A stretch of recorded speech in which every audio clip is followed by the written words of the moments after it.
Hi there, hope you're having a pleasant day wherever you may be. Today I find myself at one of those secret, off the beaten path type of places. That's right, I'm in Yosemite Valley. Shh, but don't tell anybody about it.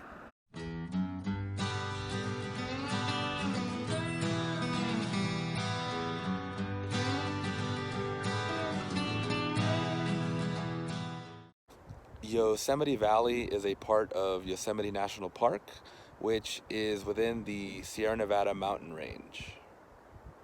So I'm just going to throw this out there. There's already a billion blog posts, videos, TV specials that you can see in regards to Yosemite. So I figured might as well throw my dirty Dodger hat into the ring and make it a billion and one.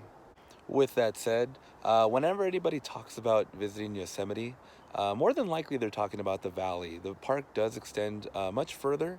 It's a much larger park than people tend to realize, but vast majority of the visitors come to Yosemite Valley, which is what I'm going to be talking about today. To tell the story of Yosemite Valley, we first have to dive into a little bit of geology. A long time ago, there was a tectonic plate that was trying to subduct underneath the North American plate. And when that happens, it causes a lot of superheating and magma starts to form. Well, the magma that didn't erupt in the form of lava from volcanoes eventually cooled underground and crystallized, forming the granite that we know today. Eventually, over the eons, that rock that was above it eroded away, eventually exposing the rock faces here. Water cut through the granite, leaving large V-shaped valleys, which were later filled in by glaciers over the various ice ages that would carve the valleys into more U-shaped, as well as leaving various scars and remnants in their path. That glacial activity is responsible for many of the features here in the valley, including Yosemite Falls.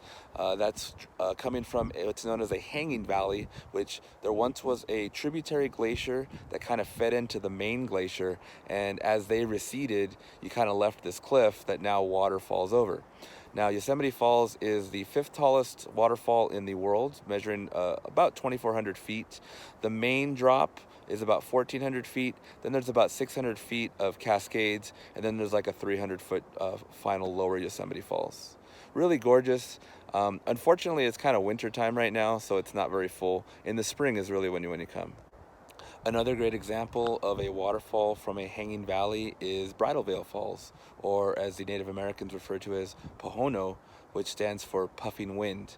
And it makes sense that it gets that name because when the wind kind of gets the water, it kind of sprays it, which explains the bridal veil part too. Now, another of the iconic landmarks here is Half Dome. Now, contrary to what you would think, there's actually no missing half to that rock. If you see it from a profile shot, like from Glacier Point, the one side is just about as steep as the other. Now, what's happened was over the years when the glaciers were still here, they kind of scraped away and chunks fell off in kind of sheer pattern. So that's why it has that look. Running through the heart of the valley is the Merced River, which was named by Spanish explorers for Our Lady of Mercy. Right now, it's pretty tranquil. Very pleasant to see it kind of slowly flow, but during the spring runoff, it does get pretty violent. So it's a sight to see. You just got to be careful. Don't get too close to the edge. Now, one of the more popular hikes here in Yosemite is the one to Vernal Fall. Now, it's also known as the Mist Trail. Now, where does it get that name, the Mist Trail? Well, as you're walking up along the side of it, up the concrete steps, which there are a lot of, during the peak time, which is usually the spring when it's completely full, you're getting doused in mist. You get pretty soaked. Right now it's the winter, so it's not fully full yet, but I have seen it when it's roaring. Man, it's impressive. Vernal Fall is a 300-foot plunge in the Merced River, and to get to the top is a 1.5 mile trail. It's a pretty strenuous trail. If you want to do only to the bridge where you can see the falls, that's about 0.8 of a mile, but overall it's a very popular hike. It has a lot of steps, like I already said, a lot of steps, but despite that, it's still really popular. Made it to the top of Vernal Falls. Now, the Mist Trail will also lead you to places like Nevada Falls, which is further up the Merced, and eventually Half Dome, but we'll save those for another video. Maybe sometime, eventually, I don't know.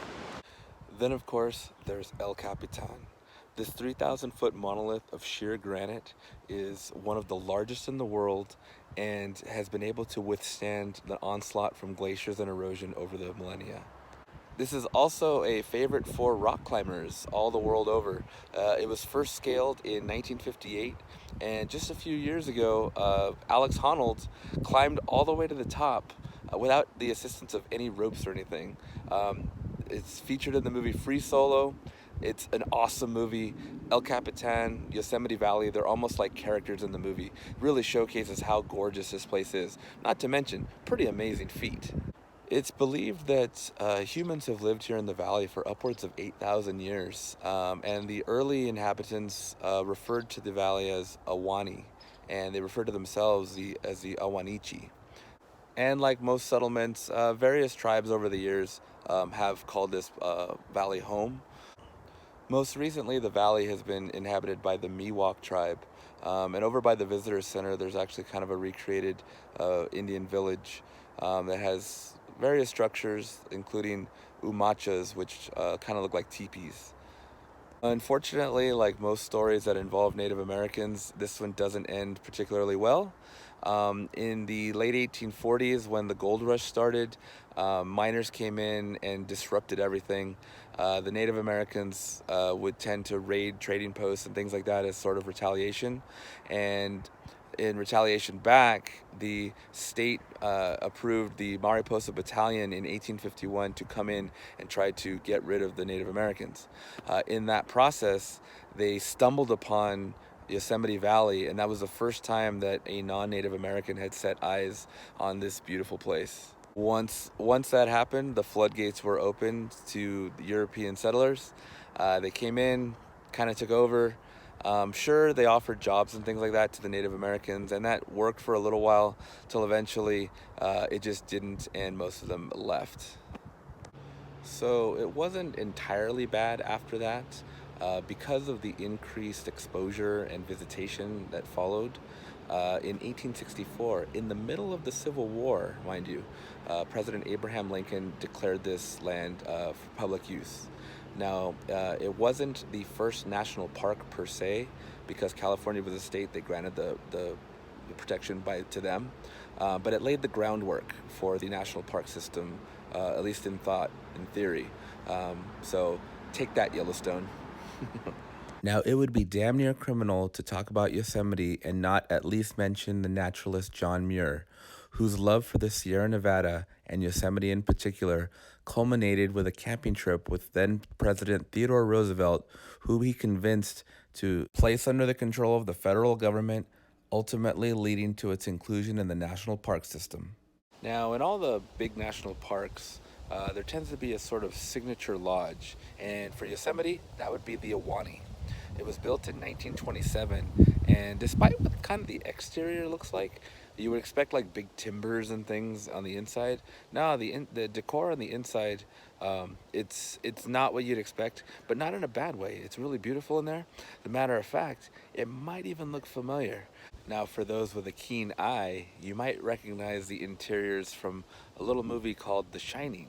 Now, it wasn't actually filmed here, but the interiors were inspired by the Awani, like the elevators and the main room and things like that. So for those that have been playing along at home, we saw the outside near Mount Hood, and now we've seen the inside, sort of, here in Yosemite.